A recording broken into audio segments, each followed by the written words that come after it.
If you like the sweet science, get ready to talk boxing on the Gloved Fist podcast with top boxing writers Frank Lotierzo and Jack Hirsch.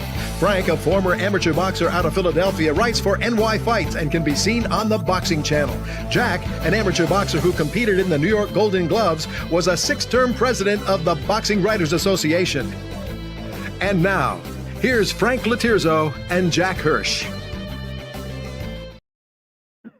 And we're back. Welcome to Glove Fist. My name is Frank Lotierzo, former writer, full-time, mostly observer, joined by former 6-term president of the Boxing Writers Association of America, Jack Hirsch. Jack, I don't know where we're going tonight, but as usual, you get me fired up before the show. Then you're going to tell me when I want to bring up what I want to talk about. We can't talk about it, okay? We're going to get to what you said. In your own words, you always say, we're back. You're back. I never went away, Frank. You're like a fighter. You're like the Where were you for the last 7 days? If all the boxing analysts, if I had to compare you to a fight, I'd compare you to Keith Thurman. You've got all this talent. No, you're world champion ability. Did you hear that, Brian? That passive aggressive insult. Like Keith Thurman, a guy that never fights. But Keith Thurman's a winner, though. So I'm complimenting you in this. I guess if you pick your fights once a year, I could find one to win. Once a year. All right. Anyhow, Jack, we have a last 6 years, but besides. Right. That's what I meant to say. Actually, we have a big fight coming up. We have Dana White making noise. We got the anniversaries up a couple fights, but let's just get this off our chest. I did a post, or somebody asked me my opinion on Facebook about a Prime Holmes Frazier fight, and you said most of the people disagree with me. That's not what I read. And Jack, if most of the people disagree with me, you know what? That convinces me my opinion, and I'm more right than I ever was, that Joe Frazier, the best Joe Frazier that ever lived, would stop the best Larry Holmes that ever lived. If they disagree with me, Jack, you know what? The lion does not care what the church mouse thinks. No, I actually agree with you. But now I have to rethink my position. People are entitled to their opinion, but sometimes it's a little frustrating the way they're like dismissive of things. I mean, they're building blocks I think I disliked. If they feel Holmes at his best would have beaten Frazier at his best, they're entitled to their opinion, absolutely. And who knows for sure. But the thing is, they use certain building blocks, as I said. They'll use a lame argument, well, Frazier met Ali when Ali wasn't at his best. Ali was this, Ali was off. You know, I don't like the building blocks that they're using. Jack, Ali, for the first 5 rounds of the first fight with Frazier, was never better as far as faster, quicker, and more powerful, okay?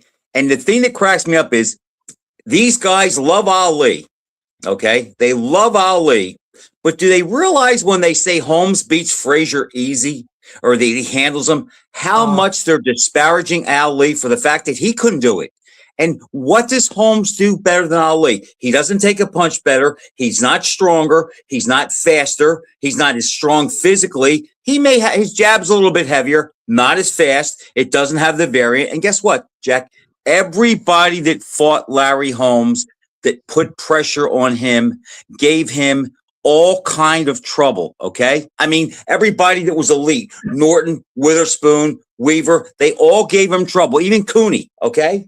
So I don't want to hear it. It's like, it's a bad, if you understand styles in boxing, Joe Frazier probably matches up better with Larry Holmes than 95% of the other greats, all based on style, because everything Frazier does great nullifies what Holmes did. And in closing, think about this, Jack. What's Holmes' best punch? His left jab. What punch was Ali's best punch? His left jab. What punch did Frazier nullify? If you go back and look at the film, Ali had to throw 4 jabs to land 1 cleanly. Okay? Yeah. Frazier wins. Well, what Larry Holmes, if you're going to tell me he's one of the 5 greatest heavyweights of all time, I think he is. I agree or disagree, but I'm not going to argue. I don't have a list.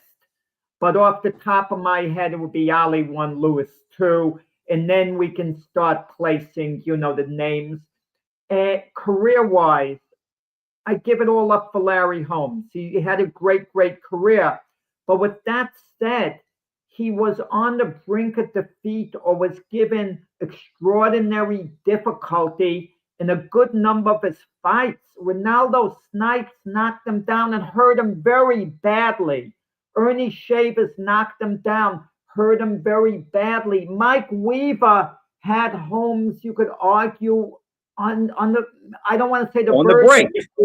On the brink of defeat, but Holmes, like a great champion, pulled it out with an uppercut. Jerry Cooney gave Holmes all he could handle, and I'm going to tell you something. The best version of Ali would have slapped Cooney all over the ring. It would have been embarrassing to a large extent. Cooney never would have touched him. He would have looked as slow as molasses compared to Ali. He wouldn't have been nearly as competitive. Tim Witherspoon and Carl Williams. Williams boxed him from range, Jack.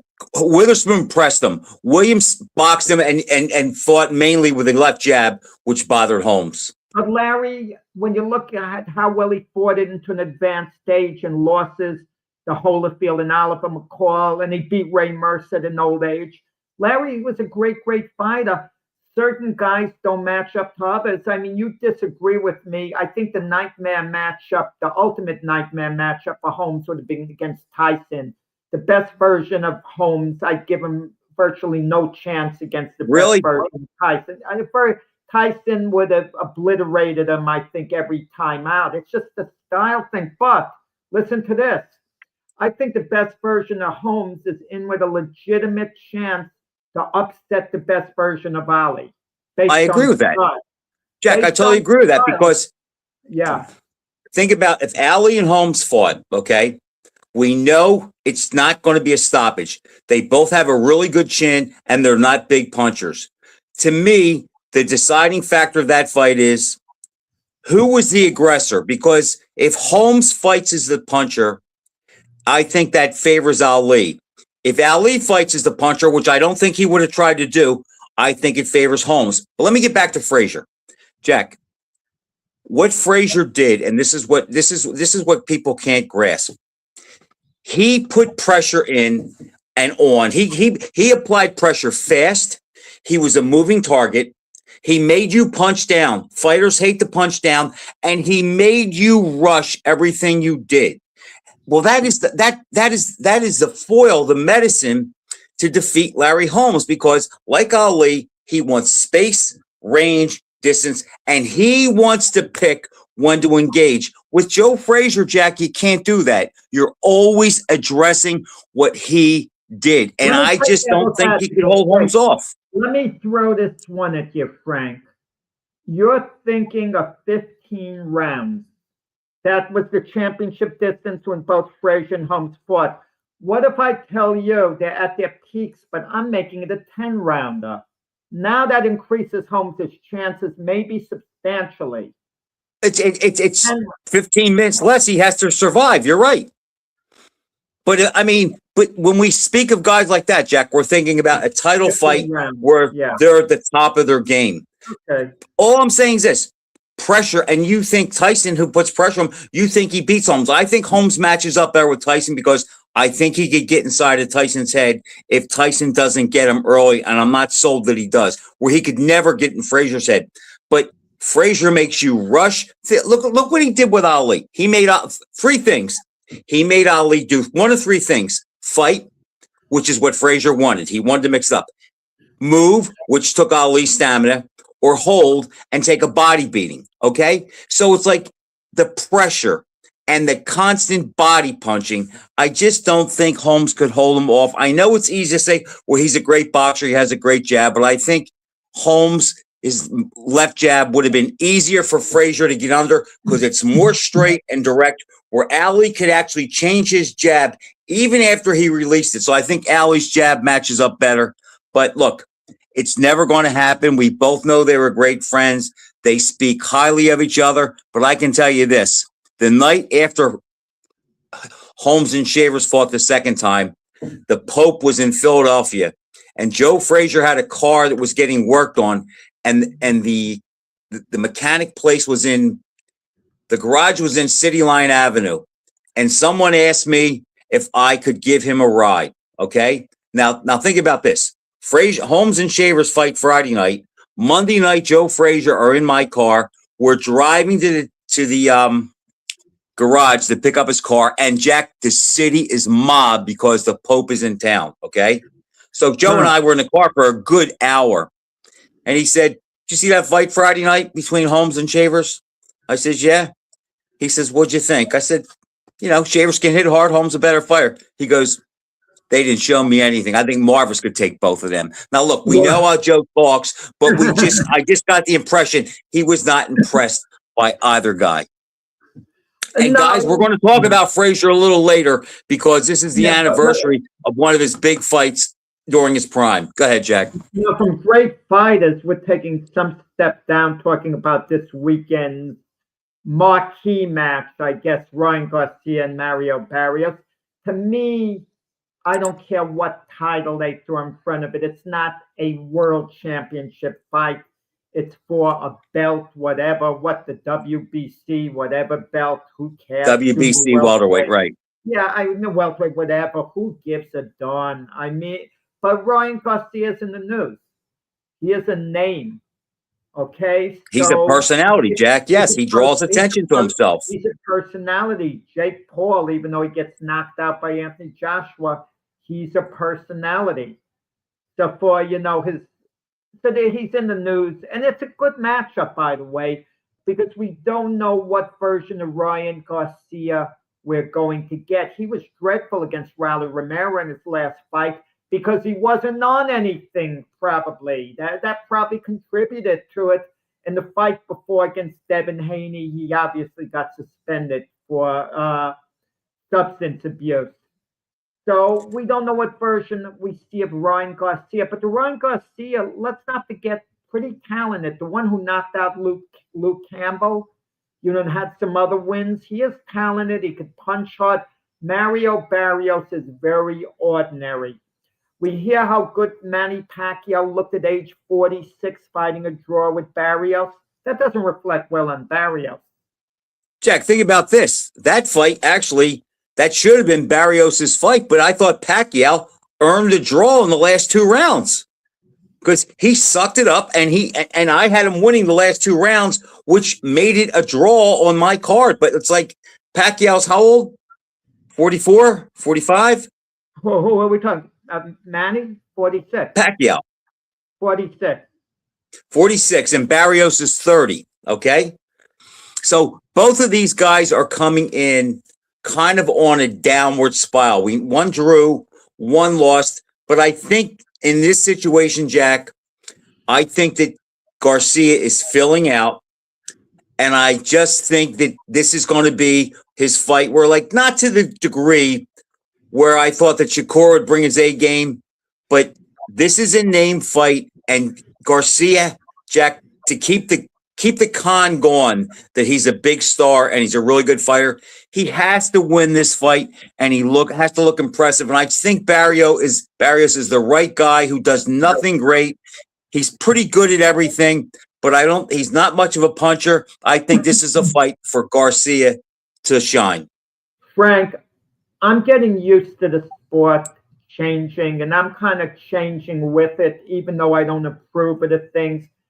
Ryan Garcia can lose this fight, and he's still going to be marketable because it's about entertainment now. That's what I don't know if he can lose this one, Jack. You're thinking of the right way. It's based on merit.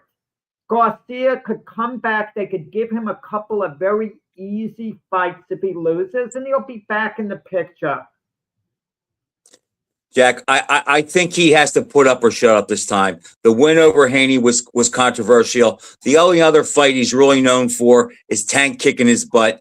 This fight, he was competitive with Tank. No, he was competitive. But he lost pretty conclusively at the end, Jack. At the end. If Barrios wins, he'll have no shortage of big-name opponents because he's he's an easy win for them, He'll really, be in reality. perceived as beatable. Right. Right. So he'll be in demand. They'll all want to fight Mario Barrios. You know, the Devin Haney's will want to fight Mario Barrios. Maybe Shakur Stevenson's going to want to fight Mario Barrios. Barrios is in demand because he is extremely beatable. Garcia wins, and he wins in style. I mean, do they match him with Devin Haney? Would the money be so great? Would Turkey, His Excellency, pay big money for that fight? He very well Jack, might. I agree with Joe. I think it's a career-defining fight. I think he has to put on a good show. I think he's good enough to get over on Barrios. I think he has enough power. I think he's going to be comfortable with the weight. And again, I don't think he's going to be in with a guy who's a threat to knock him out. And as far as what happens after this, here's the problem. If Garcia wins and he looks good, he's going to think he has the cachet that Crawford had after beating Canelo, and he'll probably be impossible to deal with. But there will be a plethora of fights for him out there as well. I mean, you just have to look at recent examples. Tim Tszyu loses 3 fights, and he really looked dreadful in the third of those losses to another Australian fighter. And now, they're talking about a fight with him and Errol Spence, a big fight in Australia. And if he wins that, and who knows whether Spence has anything But Jack, left. think about that. It's the same for Spence too, though. Both guys are in the same position. No. There's a big difference involved. I'll tell you why. Tim Tszyu's career was based on potential that he never came close to fulfilling. Okay, that's a fair point. Errol Spence forged arguably a Hall of Fame career going into the Crawford fight. But Jack, it'll be 3 years when they get in the ring. It'll be 3 years since he fought, and we saw the beating that he took. We don't know what he has left mentally or physically. Yeah, agreed. But if I'm Tszyu, it's the perfect fight.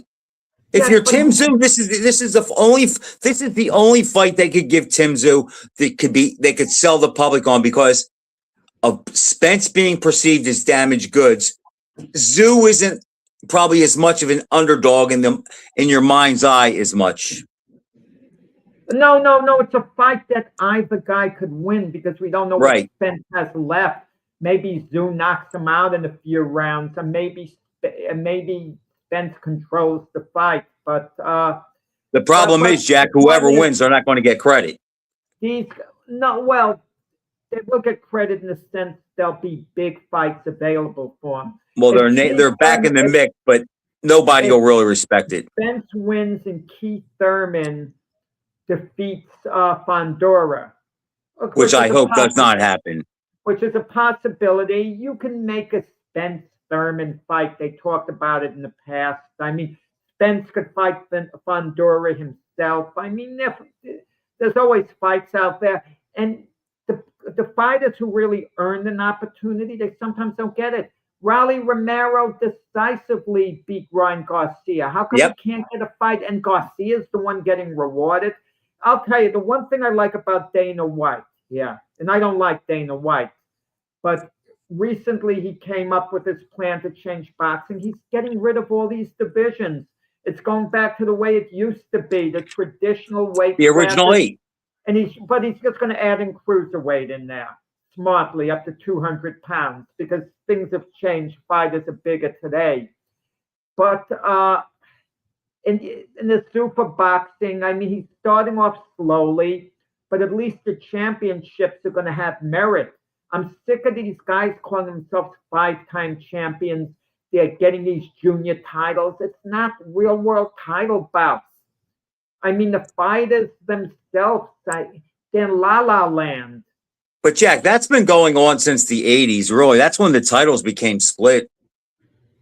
I mean, that we've had at least 2 world champions every division since the 80s, except, barring a few guys that unified.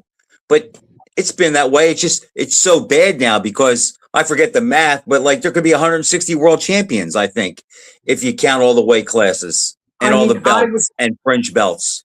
Listen, I would do away with even divisions like super middleweight. I don't want to hear fighting at super middleweight's a cop out. If you can't make 160, you fight at 175. Fighters, their weight isn't so delicate that they can't fight at 175. The fighters who fight at super middleweight have to make weight. They'll make weight more comfortable at 175, and they'll hardly be at a physical disadvantage. See, I think they should actually, I don't have a problem with that, but I think another alternative could be is make middleweight a little bit bigger and just get rid of super middleweight. Make it 164 or 165 like it is in the amateurs. Yeah, I would have an open mind to that. But you don't want the heavyweights to be at a tremendous disadvantage. But I like the 200-pound cutoff, because if a fighter can't make 200 pounds, chances are he could fight very comfortably at 215, 220, and that would be fine in a lot of cases. It just really makes it hard for history, though, because if you think about it, the history that we grow up on for most of our lives, and so I'll say maybe the mid 90s, early 2000s. I mean, heavyweights, good heavyweights were in that range of 205, 210, 220.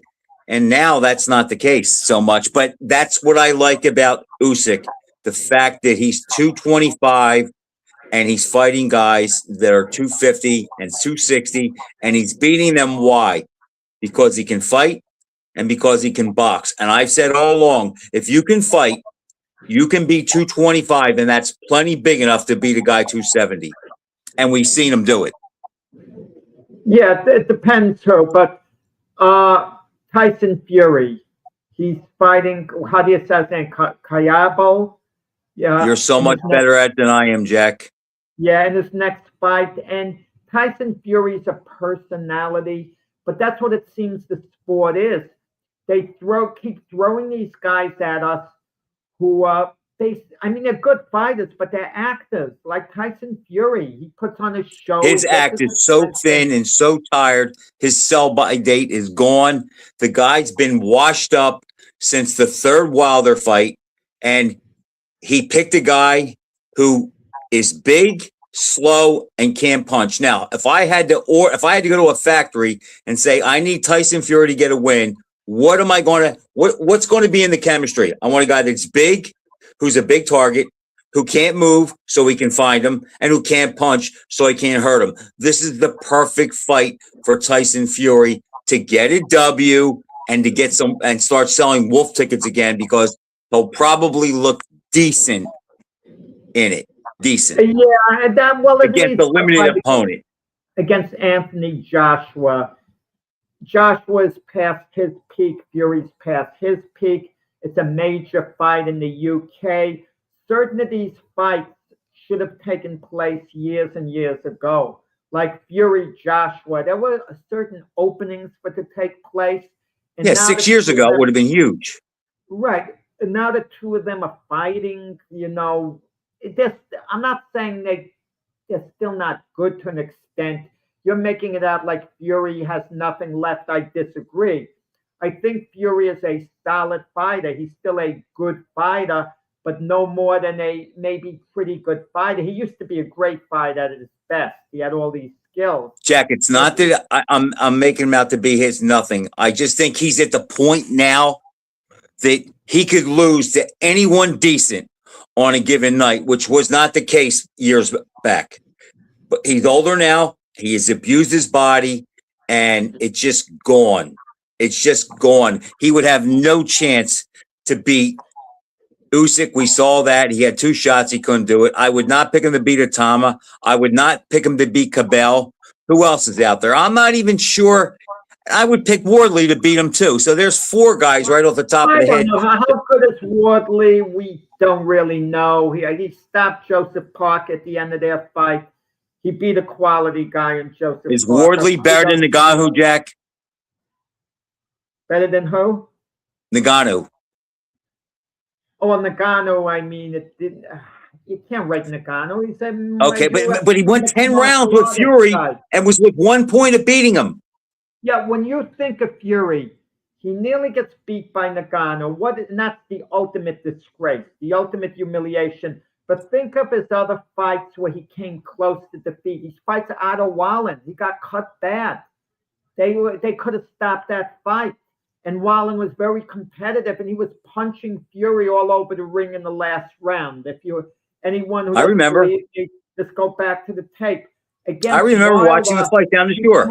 he came very close to getting knocked out in the first fight, as close as could be, and he was hurt and dropped in the third fight a couple of times. So, Jack, when's the last time and Fury looked good? Cunningham knocked him flat on his back. When's the last time Fury looked good? Actually, you can make a case. He looked really good in the early rounds of the first Usyk fight. He was punching to the body. He was in a rhythm. It looked like it was going to be his night early on. It did after a few rounds. And then it started So to for 4 or turn 5 suddenly. rounds, he can still go. Oh, right. And for those few rounds, it didn't look like there was any way Usyk could come back because Fury was in a rhythm. Okay, so he looked just banging him around. Yeah, I agree with you, Jack. He looked, and he was going to the body. He looked good for the first 4 or 5 rounds. I'll give him that. So, okay. Are we going to say the Dylan White fight was a big fight? No. Dylan White had nothing left. Okay. So now we have to go back to the second 2 Wilder fights. So really, the last time he looked really good for a complete fight was the second Wilder fight. That's even though he won the third Wilder fight in a nice fashion, he took a hellacious beating and it did not look good. He just outlasted Wilder because he was bigger, he had more mass, and he hung, he hung better and hung on better, taking the beating more so than the smaller Wilder did. So let's look at it this way, Jack. And you said Fury was great, and I'm not going to fight you on that. Fury was great. Tyson Fury's career. Yeah. Tyson's Fury's career, Jack, is beating Vladimir Klitschko, who was at the end of his career, who had been undefeated for 10 years. Okay. And it's not like he beat him up. It was a terrible fight, but his herky-jerky style totally messed Klitschko up. So he gets a win there, and I'll give him credit. When you beat a guy that's been on top for 10 years. 8-4, 9-3 in rounds. Okay, fine. Okay. Other than that, though, Jack, his claim to fame really is beating Wilder. Yeah, the 3 fights. The second 2 times. Yeah, well, you can only beat and fight who's put out in front of you. I mean, it's kind of like a tricky thing. So we could say Anthony Joshua's had a better career than Fury. If you want to look at the guys he's fought to make kind of like a cross comparison, can we do that? What's Anthony Joshua's best win? It's Klitschko. So they both beat the same guy for their best win. He stopped Povetkin, but I think Joshua, maybe I'm wrong, was damaged more in losing to Andy Ruiz, a guy who never would have beaten Fury.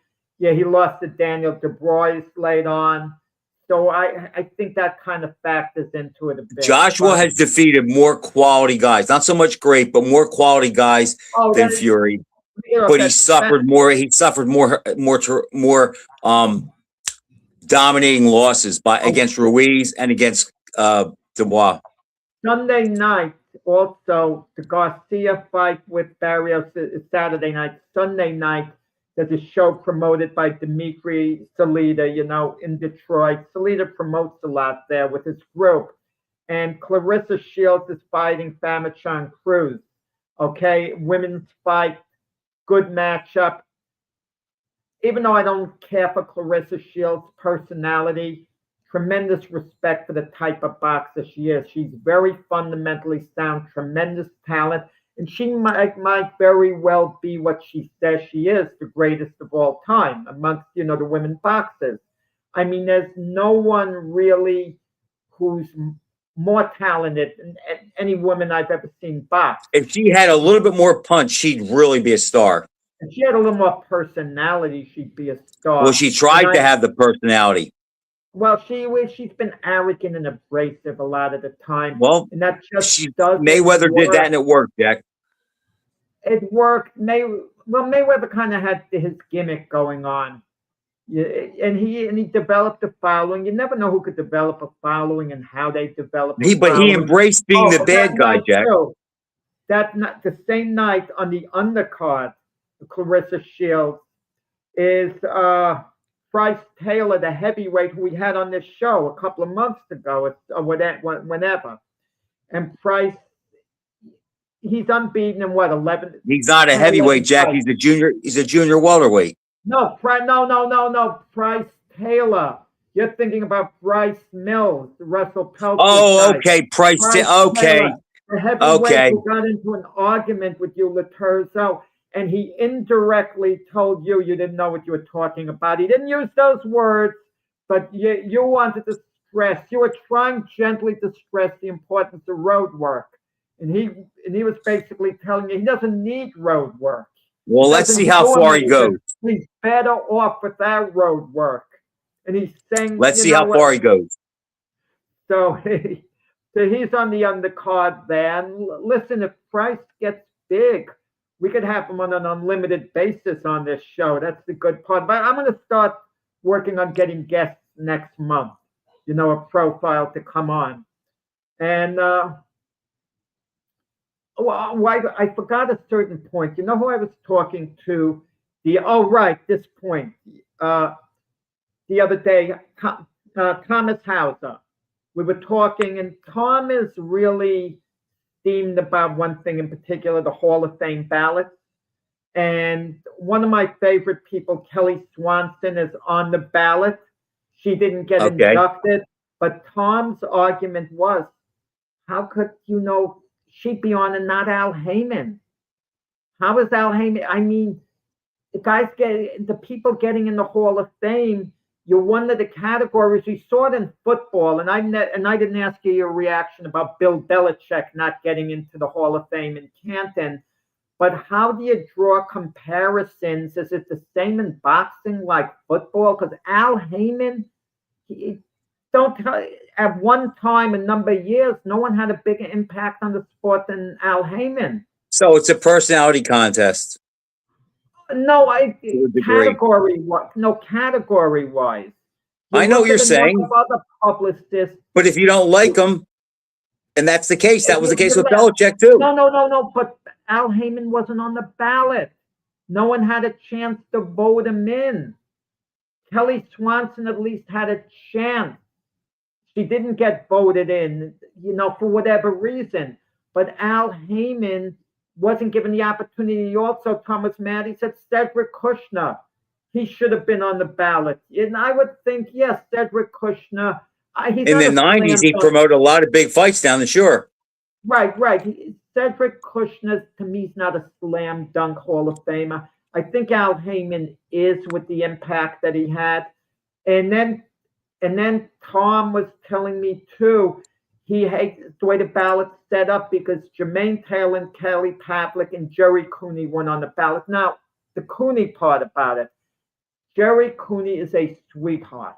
He is a great guy. I like Jerry a lot. Whenever I see him, I don't want to get myself in trouble with Jerry, but how can Jerry Cooney be on the ballot and Jimmy Ellis not be on the ballot? Cooney's not on the ballot. Jimmy Ellis is far more worthy to be on the ballot than Jerry Cooney. I don't see it as being close. Is Jerry Quarry on the ballot? Jerry Quarry hasn't been on the ballot, no. And so I don't want to hear this Cooney talk. Quarry had a complete career. Ellis had a complete career. Cooney had an incomplete career. Let's be honest about it. He didn't have a full career the way the other guys had. Jerry's looked at his potential a lot. Listen, nothing to be ashamed about. It's speculation. Well, if he would have been matched with Mike Weaver, he would have knocked him out. Maybe so. I'm not going to argue that point. But the fact is, it didn't take place. And a guy like Jimmy Ellis fought his way through a tournament. And also Jerry Quarry. And beat a lot of big names too, Jack. Well, and Jerry Quarry also, he beat guys he beat Ron Lyle when Lyle was good. He beat, Buster Mathis when Buster Mathis. Mac Foster when he was undefeated. Right, he had some big wins. So I love Jerry Cooney. He's a great guy. He was, and I kind of feel he would have stopped Mike Weaver had he been matched with him. I was picking him to stop Weaver. I would have too, but the bottom line is it didn't take place. So we're basically giving him his props more so than anything else on the home And because side. he gave Holmes such a great fight when Holmes was at his peak. Right, okay, but he didn't come real in reality close to winning the way Ken Norton did against Holmes. I mean, I thought Holmes deserved a decision over Norton, but it was close enough within range that they could have given it to Norton. I didn't see any case for Norton, but it was still a close fight. Well, then you see a case for Norton if it was a close fight. But I mean, Holmes won a few rounds that were really close. Holmes up With, 2 points. I had it 9-6, so we were only 1 round off. Yeah, okay, you had a 3-point difference, I guess. Okay, whatever. But some people. I thought Holmes won the first 7 or 8 rounds off the top of my head, and he won at least 3 of the remaining 6. Right, but a lot of people did have Norton winning as well. I thought it could have gone either way, but that's whatever. But Jack, speaking of Jimmy Ellis, I know is he your favorite? He's my favorite. It took me years after being asked the question to say it was Ellis because he really was. I tried to have an open mind. I had a couple of other favorites. I love Tom Boom Boom Johnson because I got to meet him on the way up and followed his career and got to know him. He was a favorite, but Ellis it couldn't be Ali and Frazier, and I'll tell you why. I think I've said it before. Those guys were too great for me. I could never relate to their greatness as far as myself. I mean, I can't be as great in whatever I'm doing as Ali was inside the ring. If you omit Ali and Frazier, I would say that Ellis and Quarry were probably the 2 guys I rooted the hardest for during that era. I would think you would have rooted for the Philly guys, the ones Philly links like Howie. But you knew these I'm talking about during the golden age of that heavyweight era when Ellis was fighting. Yeah, I didn't. Yeah, I mean everyone. So I'm not going like past 85, Jack, and guys I knew. I'm keeping this to when I was a kid coming up and when I was really got into the sport. Ali and Frazier were the big names, but Ellis and Quarry were like the next tier down, and I always rooted for them, and I liked them both about the same. I never met either one of them. I always wanted to. And as I said in my post, today is the anniversary of the first Ellis Frazier fight. And, Ellis just happened to be in the wrong place at the wrong time. He was cursed by his birth certificate because a lot of people think that March 8th Frazier was unbeatable. But I'll tell you what, the February 16th, 1970 version of him was real close. I watched the fight about a week ago again on YouTube, the first Frazier Ellis fight. And Ellis, even though the stoppage loss was as decisive as could be, he was looking good and throwing punches, but Frazier was unstoppable. Nothing could hurt Frazier, slow him down. But Ellis, if you see the way he was jabbing quick, throwing right hands. For the first 2 rounds. Yes, Jack, for the first 2 rounds. But that's even my point. And 3 and 4, but Frazier was unstoppable. I think by round 3, Jack, he lost his steam. But that's my point. And the same thing with Holmes. You can look good against Frazier for a couple rounds, but once he finds that groove after the 2nd round, he starts beating you up more and more as the rounds progress. And it takes so much to fight him off. And that's what happened with Ellis. When Ellis was fresh during the 1st round and probably half of the 2nd round, he got the better of it. But again, Joe kept coming and forcing him to punch when he didn't want to, forced him to rush his punches, and that's what drained you. There's no rest, and that's what happened. By the time the 4th round came, Jimmy was underwater. It's hard to explain why certain fighters are perceived or considered slow starters. Eddie Futch, before the fight of the century, the first Ali Frazier fight, he was concerned that Ali's one big opportunity could be at the start of the fight And that was Ali's plan too. Right, and that's how Ali seemed to fight. But then again, was Frazier really a slow starter in this sense? He was an Olympic gold medalist. You can't be a slow starter if you can win a gold medal in the Olympics. Think of it. I mean, that does make some sense, that theory. Michael Spinks was a slow starter in most of his pro fights, okay, against good opposition. But he was an Olympic gold medalist too. I think with Frazier he had to get his rhythm down. It took him a couple rounds to do that. And it's not even so much he was a slow starter. It's not like he lost first rounds where he got dominated. But if you compare how he looked in the 5th and 6th rounds, there was a big difference. But a lot of that was he took a lot of steam out of the other guy. And I remember, speaking of the Ellis Frazier fight, I remember reading in the Daily News Angelo Dundee talking to Stan Hochman, and he was talking about Frazier is like a beat fighter. It's like he has this subliminal count in his mind, 1, 2, then he goes. And he said Ellis is the type guy that can disrupt that rhythm, break the pattern up, and every time Frazier tries to get near him, he can turn him in the corner and get away.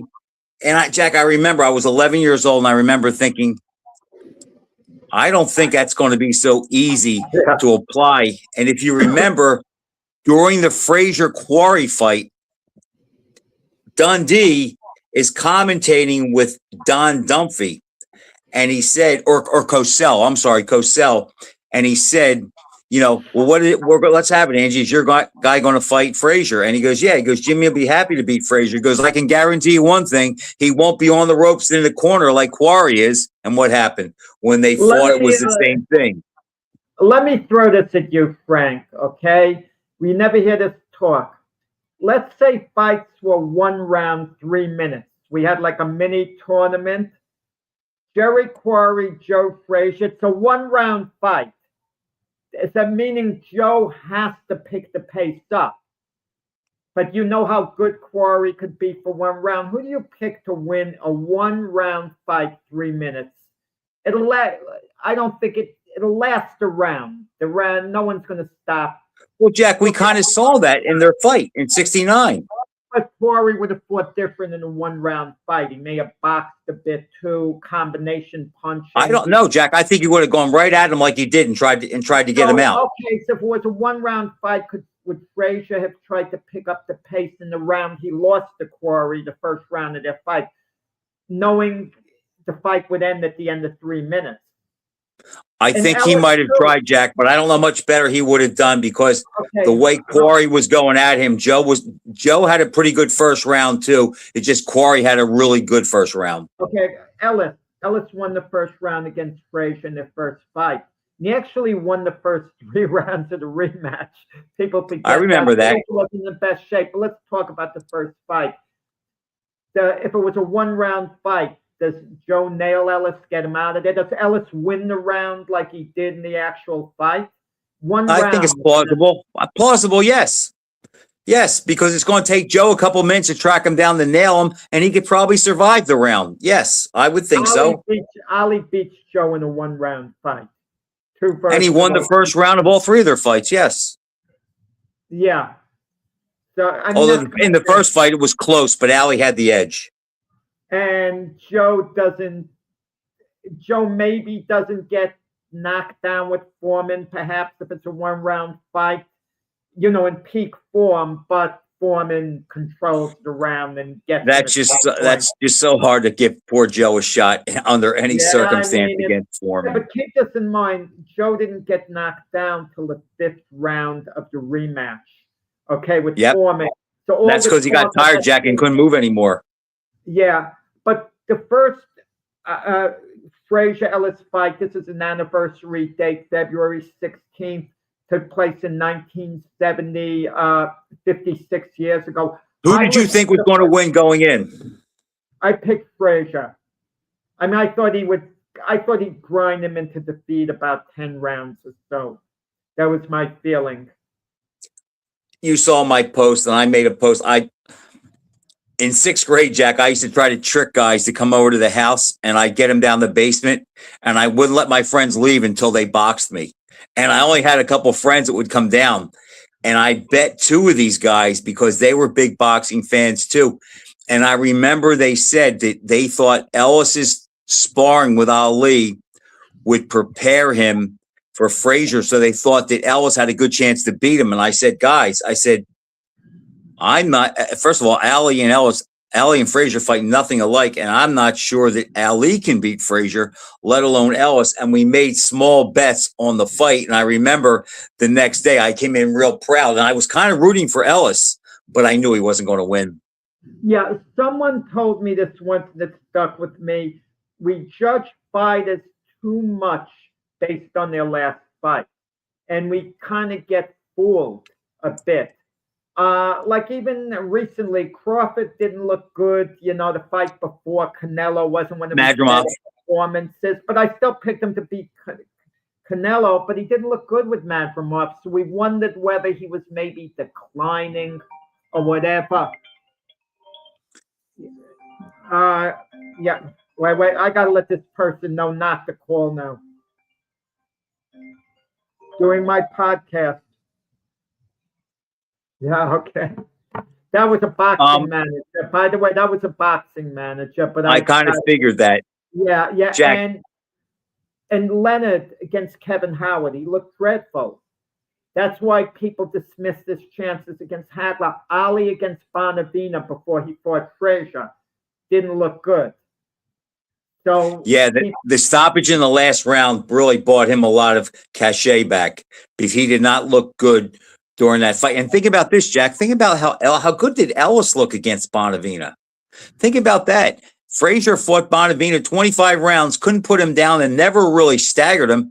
Ellis had him falling all over the place and dropped him twice. And that, if we had to pick Ellis's best fight, that might be it as a heavyweight. That might be his most impressive outing. Yeah, it's interesting. People like old school talk, but when you think about what do we have to talk about today going on in boxing? I hate it, Jack. You're right. Fighting one another.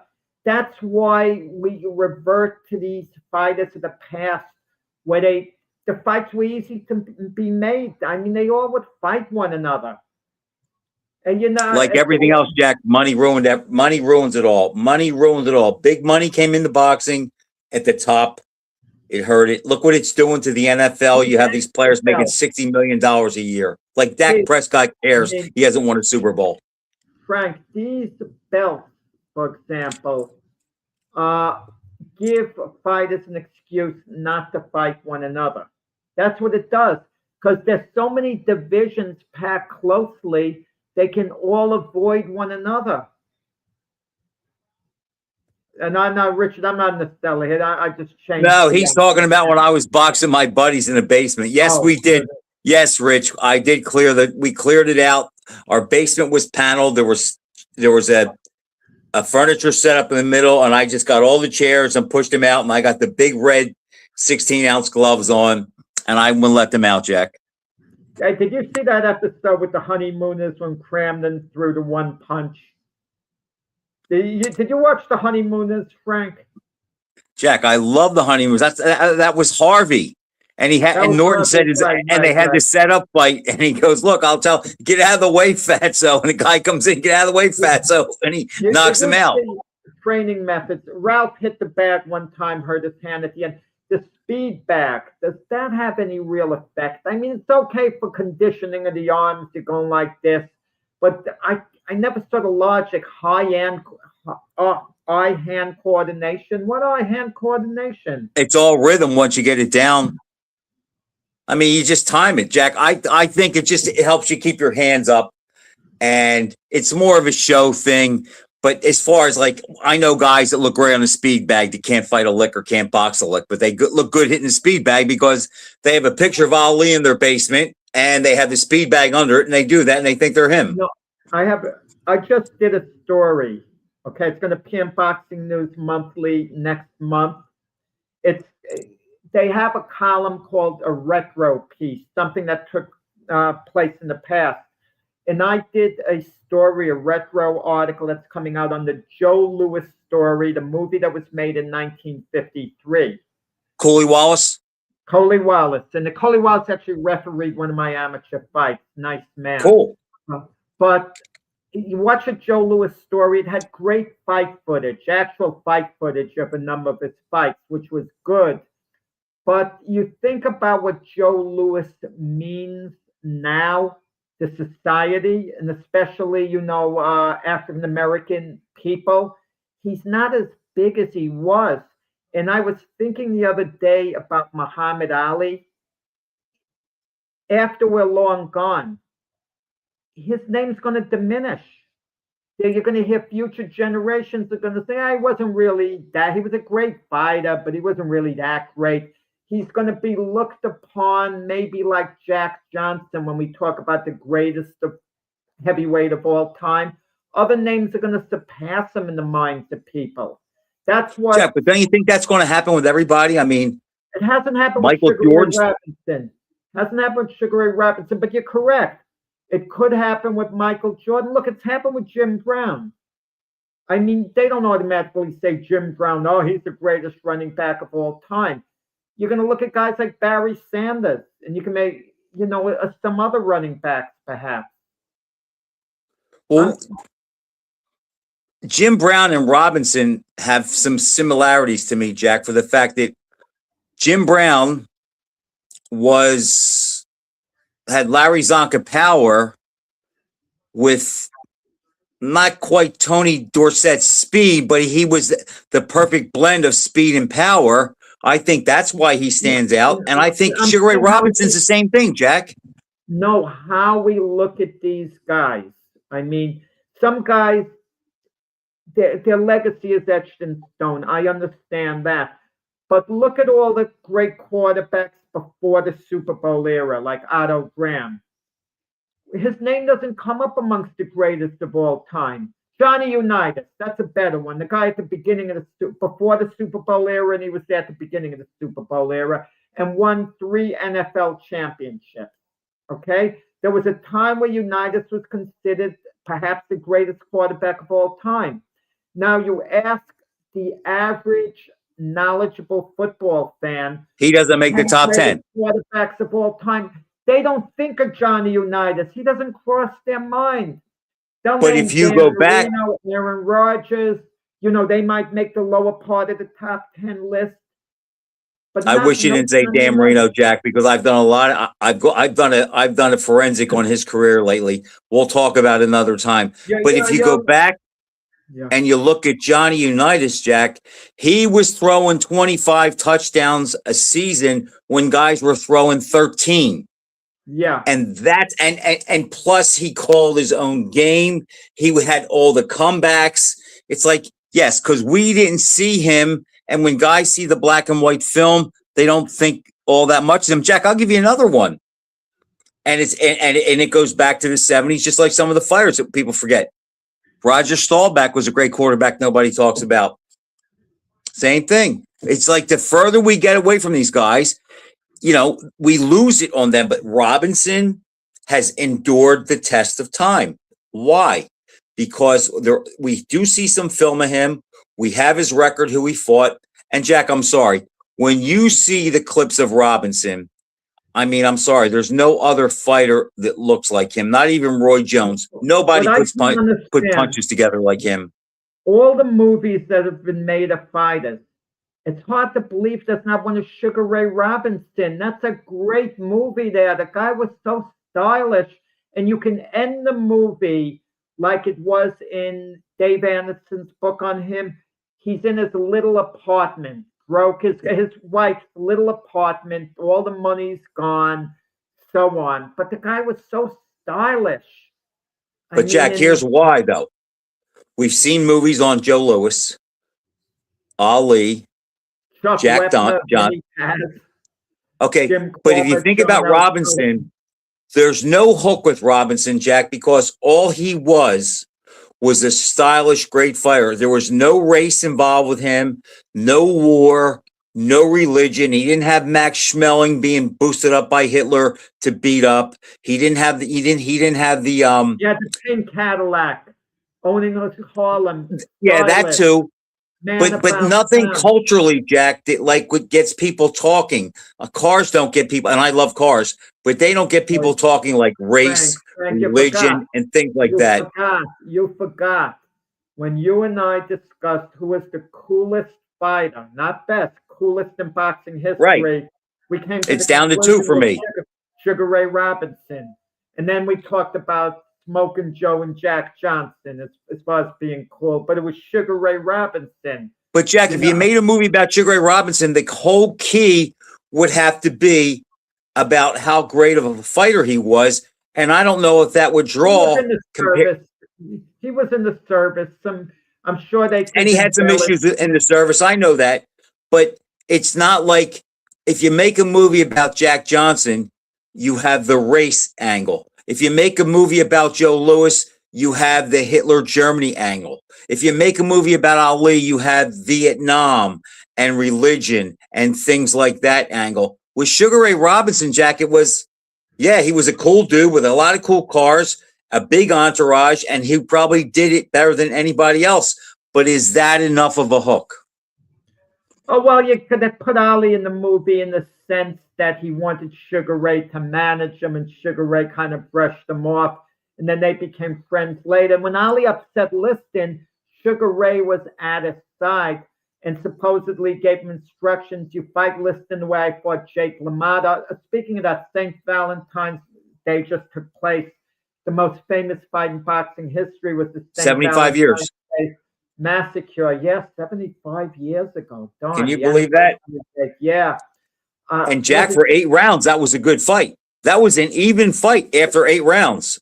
And then Robinson just kicked it up after that. People sometimes create narratives and other people buy into it. We talked about it the other day with Canelo and Crawford, where people are under the impression, oh, Canelo, it was a one-sided fight. It wasn't a one-sided fight. Lewis and Marciano, that wasn't a one-sided fight. Lewis was. It was 3-2 Lewis after 5 rounds, right? All they remember is Lewis getting knocked out of the ring. The conclusion, you know how Marciano devastated him at the end. Yeah, you know Jack, what I watched. Yeah. Have you seen? You've seen the entire fight of Robinson LaMotta, the St. Valentine's Day fight, right? I don't remember. Because there's film of it out there, the whole fight, all 13 rounds. Yeah, but I probably did. I've watched, certain segments of it. Okay, then that kind of shades my question a little bit, but I will say this. There's a lot of debates about the greatest middleweight of all time. And recently, I think as middleweights, Monzon and Hagler have crept up on Robinson. But I'll tell you what, Jack.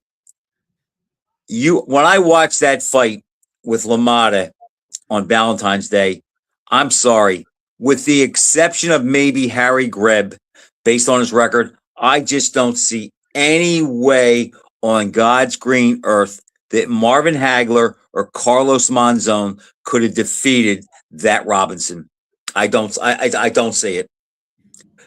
Now, look, I know he lost the title a few times and he wasn't consistent after that. But on that night when he won the title at 155 pounds, aside from Greb, and I won't even count him because I never saw him, but of the middleweights I saw fight, I don't know what Monzon or Hagler do with him. Oh, the Monzon and Hagler and Robinson, very competitive fight, no matter how it turns out. I agree with that, but I just think Robinson just a little bit. Well, I could ask you this, just very quick. We only have about a minute, and we could pick up on this next week. How would they have done against LaMotta? Maybe that's a better question, Monzon and Hagler. It would have been a tough fight for Hagler style-wise because they would have met head-on. Monzon would have maybe controlled it with his jab and then boxed him on the outside. But I think LaMotta gives them both trouble. Yeah. I mean, because LaMotta took such a great punch. He wasn't going to go anywhere. Okay, Frank, it was, a lot of fun. And I'm picking Garcia I'm going to take a conservative approach and pick Garcia by a decision. What about you? I would agree with that. Garcia wins.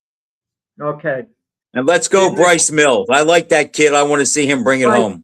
Price Taylor, the heavyweight. I'm talking about Bryce Mills, the junior welterweight. February 28th in upstate New York. Okay, we'll talk about it maybe next week. Okay. All right, Jack. See ya.